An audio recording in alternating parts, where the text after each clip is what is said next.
So now I would like to talk about stemtrac, which assesses the aggressiveness of the tumor cells and the metastatic risk. Cancer stem cells, cells that are mainly a subpopulation within a tumor, and it's a low percentage of the total cell population. Stem cell likeness includes self-renewal and differentiation into more mature cells. And these cells are assumed to be responsible for tumor initiation, tumor recurrence, and metastasis. And they are usually assumed to be more resistant to all conventional chemotherapies and radiotherapy.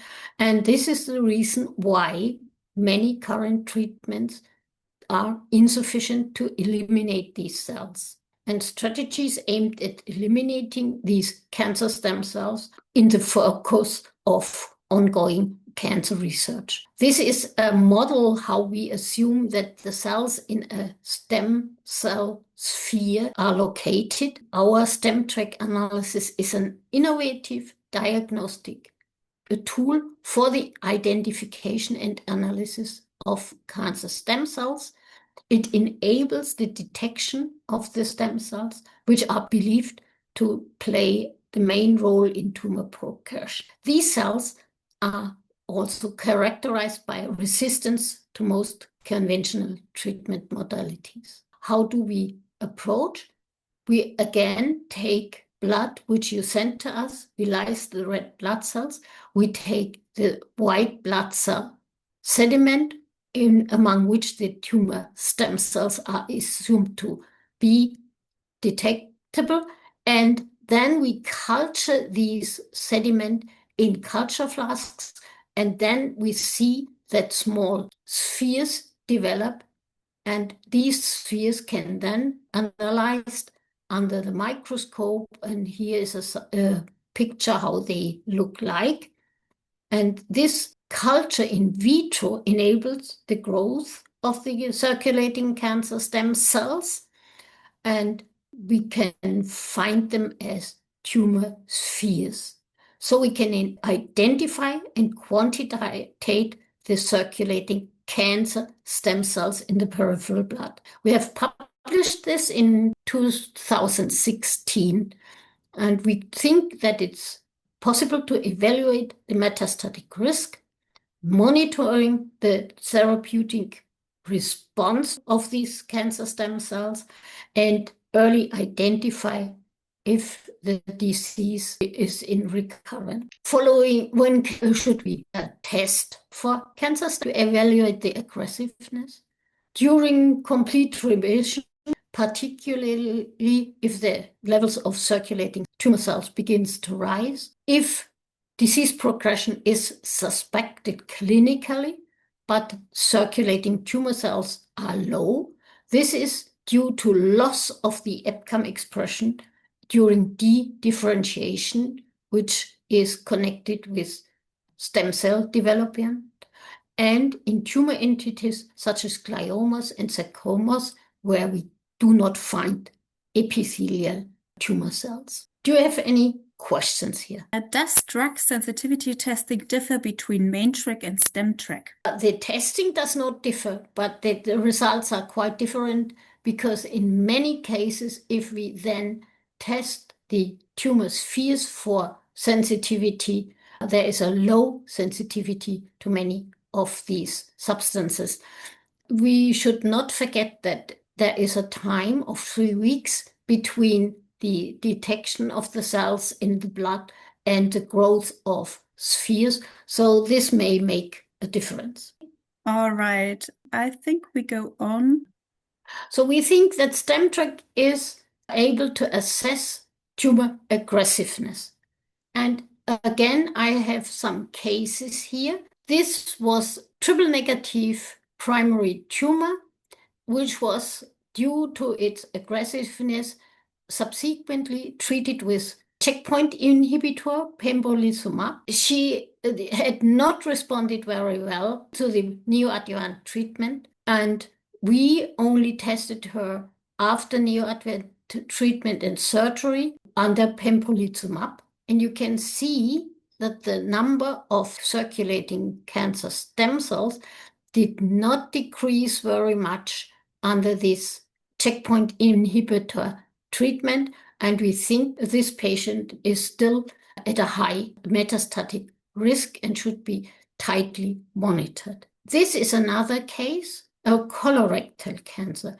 And this patient was analyzed after surgery during chemotherapy with FOLFOX. And you can see that the circulating stem cells remained nicely low under FOLFOX. After the end of FOLFOX, there was a slight rise in circulating cancer stem cells, but this patient remains in clinical remission, and these low numbers of cancer stem cells, we think, do not pose a special risk. Another patient, hormone receptor positive breast cancer, was monitored after surgery with adjuvant under chemotherapy therapeutic treatment. She was high with circulating cells, and she had some circulating cancer stem cells, which varied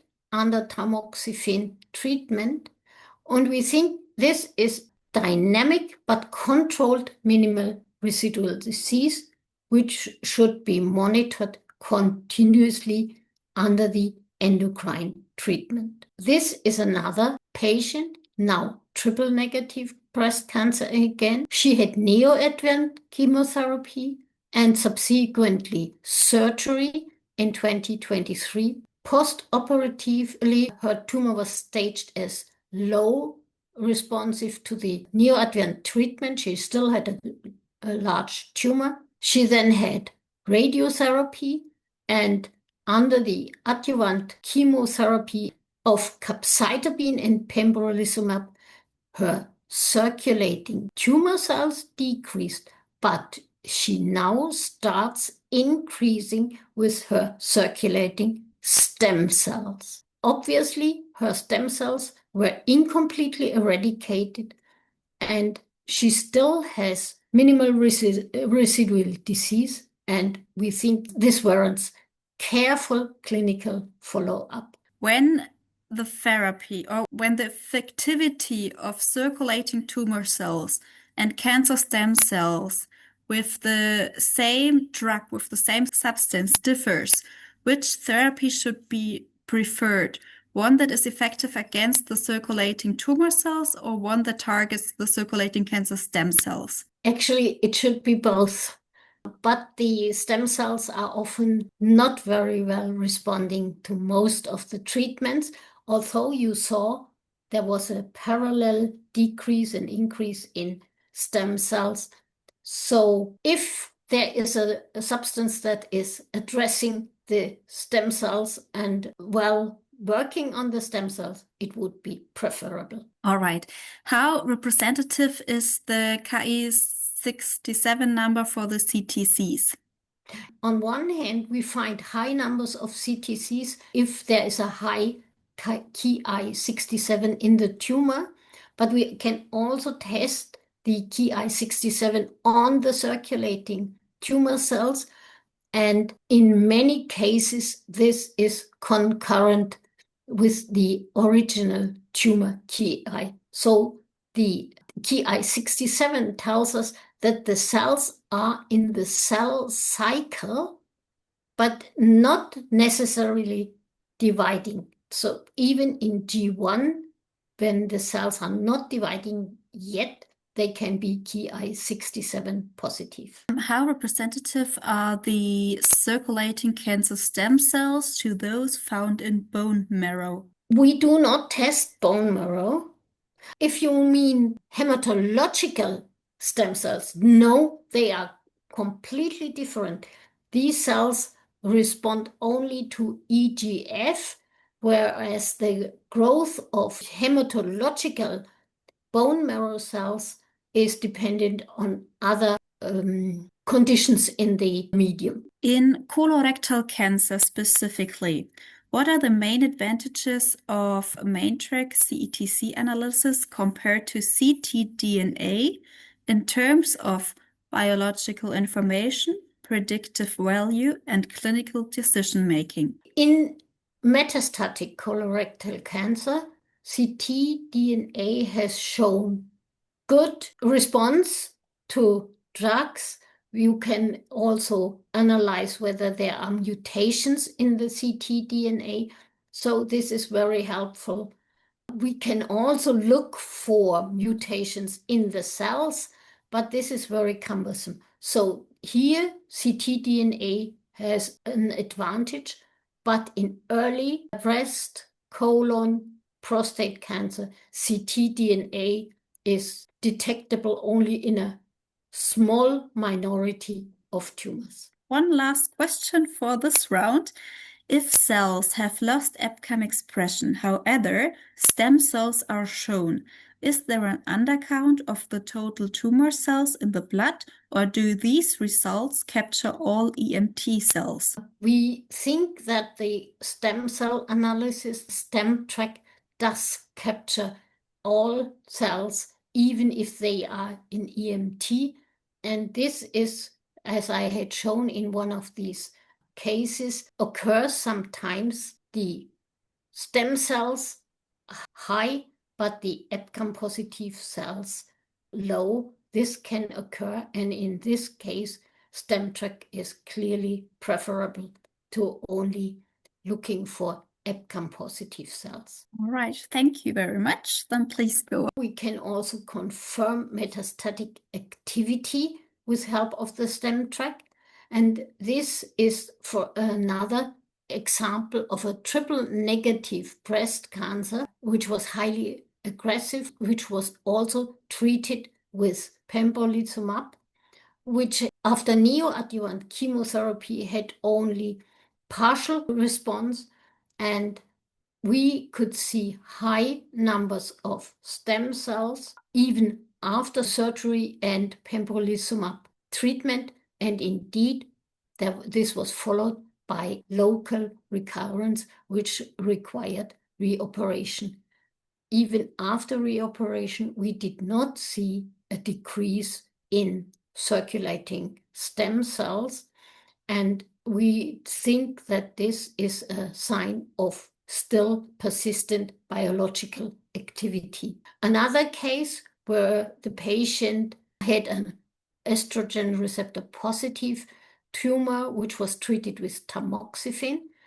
Cell numbers of circulating stem cells remained nicely low under the tamoxifen treatment, but after stopping tamoxifen treatment, numbers of circulating stem cells increased, and at the time there was suspicion of metastasis, but this was subsequently confirmed. Another colorectal tumor were FOLFOX, and the antibody led to a nice decrease in circulating stem cells, but in January 25, these numbers re-increased, and in January 25, there were suspicious lesions detected, and we think this is a prognostic marker for metastasis formation. So how can we interpret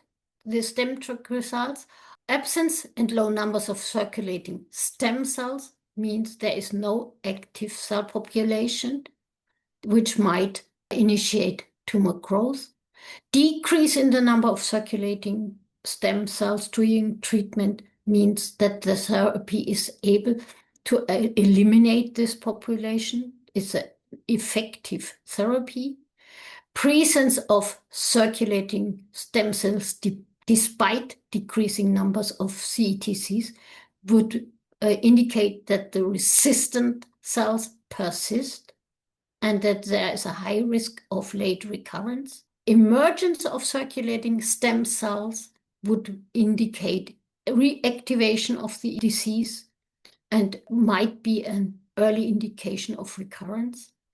Increase in circulating stem cells despite stable or low circulating tumor cells, would indicate that the cancer stem cells are selectively able to grow, and a decrease in circulating stem cells after change in therapeutic regimen would show that the new therapy, the therapeutic modification, is effective. What is the benefit of the stemtrac analysis? We can early identify metastatic risk and tumor aggressiveness. The stemtrac results contribute to personalized therapy. We can monitor treatment efficiency also with respect to the stem cells, and long-term follow-up after treatment would facilitate early identification of tumor recurrence and give us an opportunity for prompt therapeutic intervention. Thank you very much for your time. You can always send us questions at mail@laborpachmann.de.